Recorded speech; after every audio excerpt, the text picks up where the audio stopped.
Tu penses que courir après une femme montre que tu t'intéresses vraiment, que relancer, être présent, faire des efforts, c'est une preuve de maturité. Mais en réalité, ça produit souvent l'effet inverse. Attends, je t'explique. Quand tu cours après une femme, tu fais passer un message très précis, même si tu ne t'en rends pas compte. Tu dis « ton attention vaut plus que la mienne ».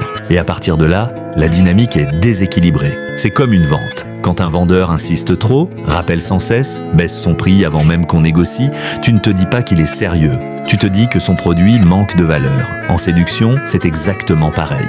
Plus tu relances, plus tu t'adaptes, plus tu cherches à rassurer, moins ton intérêt paraît rare. Et le désir ne fonctionne jamais sur l'abondance, il fonctionne sur la valeur perçue.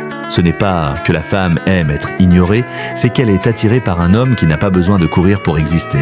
Un homme qui avance, qui propose, mais qui ne poursuit pas. Quand tu cours après elle, tu te mets en position de demande.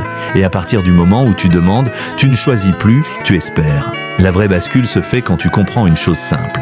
Ce n'est pas celui qui court le plus qui est désiré, c'est celui qui est assez solide pour ne pas courir. Et si ce raisonnement te parle, si tu t'es reconnu là-dedans, c'est exactement ce genre de mécanique invisible que je décortique. Ici, abonne-toi, parce que comprendre ces dynamiques, ça change complètement ta façon de vivre tes relations.